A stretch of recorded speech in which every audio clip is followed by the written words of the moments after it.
So I've got an argument about the nature of you. I'm going to share it just for your consideration. The nature of me, you say? Would that be my stunning good looks or my charming personality? Let's do this.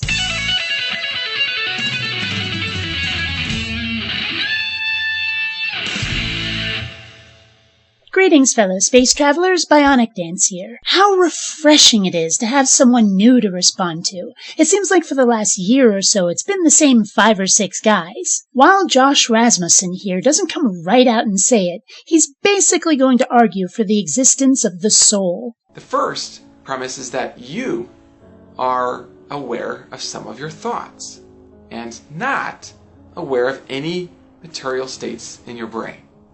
Okay, yes. I think on this we might agree in principle. The problem is that material states in your brain could cover a lot of ground we may not be discussing. So, call my agreement here tentative. Alright, now, in order to see the truth of that, go ahead and just focus on your thoughts. And that will verify the first part of that first premise, that you're aware of some of your thoughts. And then ask yourself whether you're also aware of any of your material states. There is a problem with this premise right from the start. You see, we can't be aware of the material state of our brain. We actually can't. The brain has no pain receptors. The brain cannot feel. Even headaches aren't the result of the brain hurting. So if you're aware of your material states, chances are good there's something wrong with you. If you're aware of your material states, presumably you can tell us something about them, just as you can tell us something about which thoughts you're having. You're aware of your thoughts, and that's how you're able to tell us which thoughts you're having. But you're not aware of your material states. So that's the first premise. Does that seem true to you? What do you think about that?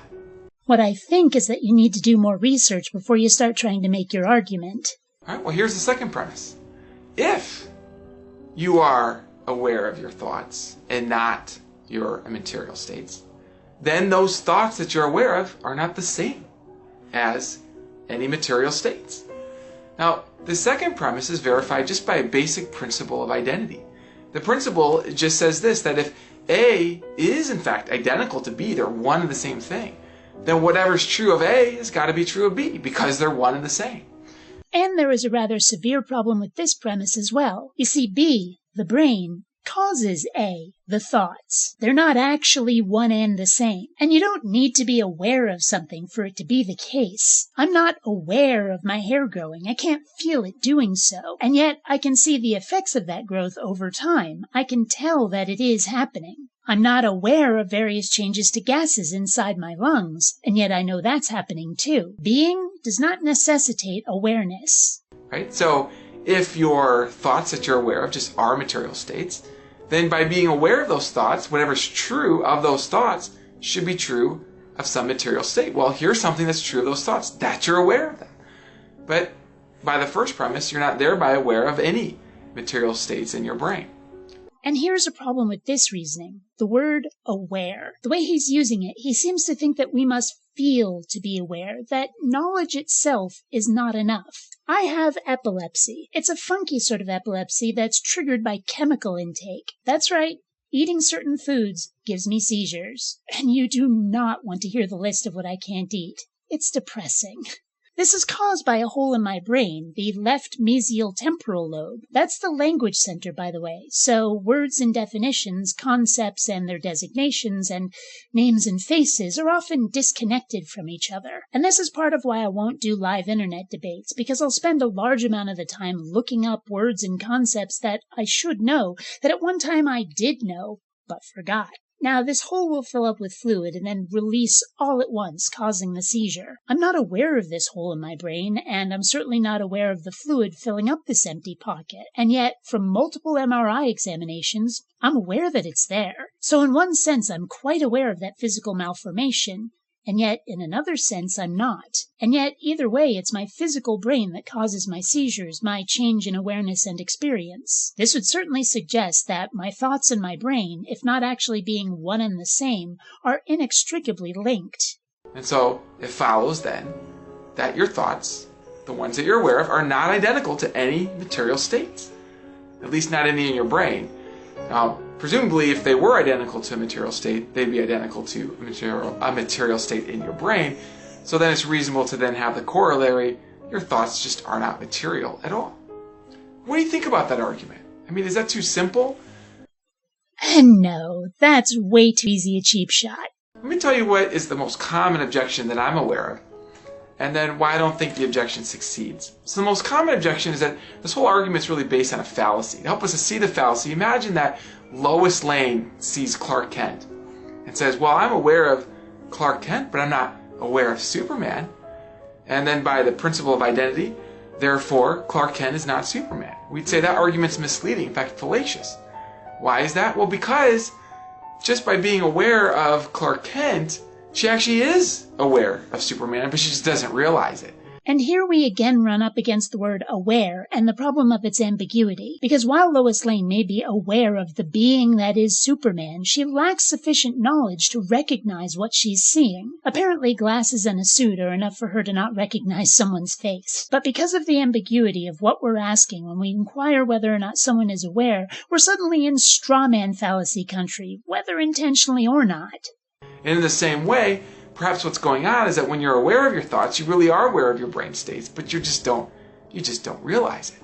It's almost like you're aware of your thoughts from a subjective perspective, but when you look at the brain states from a scientific perspective, that's just looking at the same reality from a different perspective. Call this the two perspectives objection to my little argument. Here's my response to the perspectives objection. My response is that there's something right about the perspectives objection, but it doesn't actually defeat the premises, doesn't defeat the argument that I gave. Maybe, maybe not. But your argument is completely baseless, while this two perspectives argument is fully supported by the available data. Furthermore, by what we do know, your argument is completely superfluous. Some immaterial component to thought and experience is completely unnecessary. That may not prove anything, but bounds of reason, Occam's razor. The simplest explanation is most likely the one that's correct. Well, similarly, in order to even have two different perspectives about your thoughts, there have to be two different kinds of properties. The material, scientific properties that you can study by looking at the brain, and this other kind of property, what we might call an irreducibly subjective or qualitative property that you witness through direct, immediate awareness of your thoughts. Except that's not the case at all. Sometimes there is more than one perspective due to a lack of perceptive ability. Before microscopes, blood was just red fluid.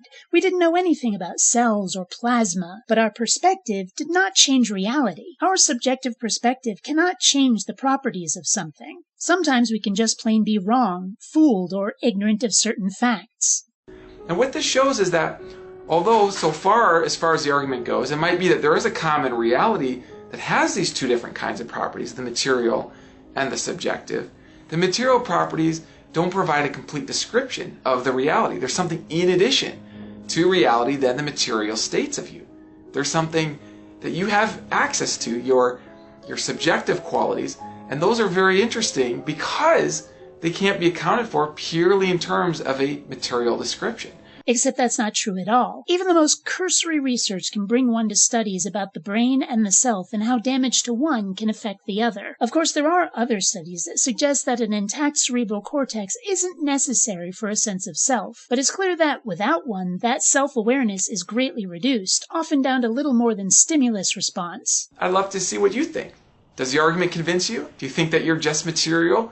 Or does this argument give you some weight, of some reason, to question that? What we have here, in essence, is a God of the gaps argument. Usually it's, you can't explain that, therefore God did it. But in this case it's, you can't explain how the brain works, therefore something immaterial, supernatural. You have a soul. The problem is we can explain how the brain works, and we find definite connections between the physical fitness of our head meats and the state of our character. And anything we can't explain doesn't thus mean we have an immaterial self. It just means we haven't found the answers yet. And that includes the existence of an immaterial self. If you're going to claim that such a thing exists, you have to be able to show it, to prove it, not just piggyback on other people's incomplete homework. Until next time, fellow space travelers, this is BionicDance saying don't run on automatic. Instead, please think.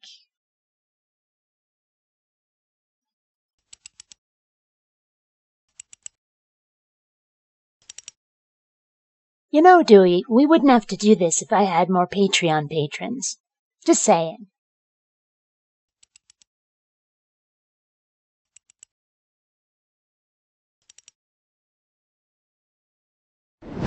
And remember, if it can't be in your hand, it's all in your head.